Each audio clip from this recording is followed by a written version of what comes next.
Soviet ताकत के खिलाफ एक ढाल।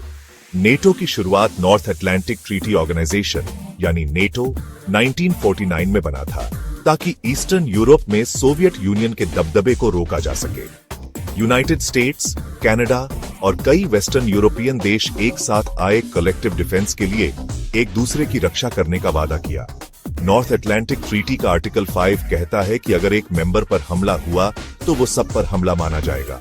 ये प्रिंसिपल दुश्मनों को डराता है और मेंबर्स की सुरक्षा करता है। नेटो के बनने से दुनिया दो हिस्सों में बंट गई और कोल्ड वॉर की शुरुआत हुई।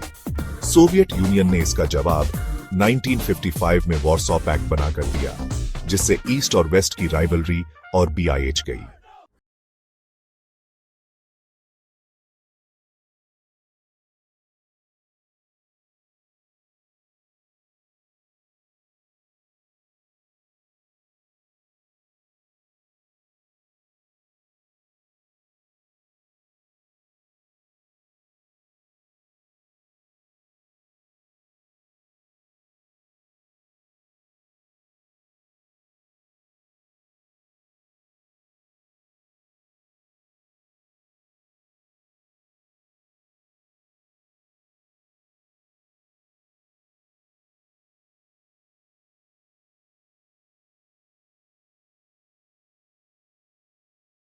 कमिटमेंट को दिखाते हैं।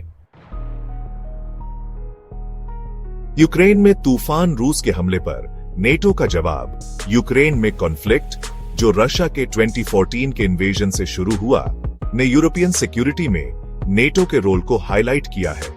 यूक्रेन, जो नेटो ज्वाइन करना चाहता है, को रशिया की तरफ से कड़ा विरोध का सामना करना पड़ रहा है।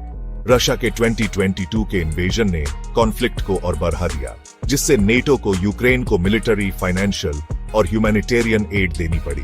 नेटो ने ईस्टर्न यूरोप में अपनी प्रेजेंस बढ़ा दी और अग्रेशन को रोकने के लिए ज्यादा ट्रूप्स और इक्विपमेंट डिप्लॉय किए। मेंबर स्टेट्स ने रशिया पर इकोनॉमिक सैंक्शंस लगाए, की सेक्टर्स और इंडिविजुअल्स को टारगेट किया। रशिया नेटो के एक्शंस को प्रॉक्सी वॉर मानता है, जिससे टेंशन और बीआरएच रही है। एक लकीर रेत पर नेटो का विस्तार और रूस की चिंता। कोल्ड वॉर के बाद से नेटो का ईस्टवर्ड एक्सपेंशन विवादास्पद रहा है। पहले सोवियत यूनियन के सैटेलाइट स्टेट्स ने रशिया से सुरक्षा के लिए नेटो की मेंबरशिप मांगी। रशिया इस एक्सपेंशन को जर्मनी के रियूनिफिकेशन के बाद वेस्टर्न कंट्रीज के एलिजेड एश्योरेंसेस के बिट्रेयल के रूप में देखता है। नेटो किसी भी फॉर्मल अग्रीमेंट से इनकार करता है, लेकिन रशिया इसे अपने इन्फ्लुएंस पर इंक्रोचमेंट मानता है। यह डिबेट रशिया और वेस्ट के बीच ब्रॉडर जियोपॉलिटिकल कंपटीशन को दर्शाता है। इंडिया का बैलेंसिंग एक्ट गठबंधनों की दुनिया में गुट निरपेक्षता 1947 से इंडिया ने नॉन अलाइनमेंट की पॉलिसी मेंटेन की है, स्ट्रेटेजिक ऑटोनॉमी पर जोर दिया है। इससे इंडिया अपनी टर्म्स पर अलग अलग देशों और अलायंसेस के साथ एंगेज कर सकता है। इंडिया ने यूक्रेन में रशिया के एक्शंस की निंदा करने से परहेज किया है, जो लॉन्ग स्टैंडिंग टाइज को दर्शाता है। हालांकि इंडिया वेस्टर्न कंट्रीज के साथ भी पार्टनरशिप्स मजबूत कर रहा है, अपने इंटरेस्ट्स को बैलेंस कर रहा है। इंडिया की non aligned policy great power competition से भरी दुनिया में चैलेंजेस प्रेजेंट करती है।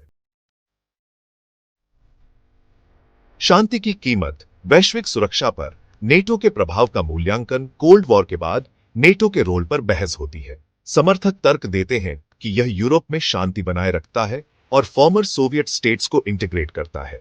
आलोचक कहते हैं कि नेटो का एक्सपेंशन रशिया को प्रोवोक करता है, यूक्रेन क्राइसिस में कंट्रीब्यूट करता है। वे यह भी तर्क देते हैं कि लीबिया जैसे नेटो के इंटरवेंशंस ने रीजन्स को डिस्टेबलाइज किया है। नेटो की लेगेसी पर डिबेट जारी है, क्योंकि यह नए जियोपॉलिटिकल चैलेंजेस का सामना कर रहा है।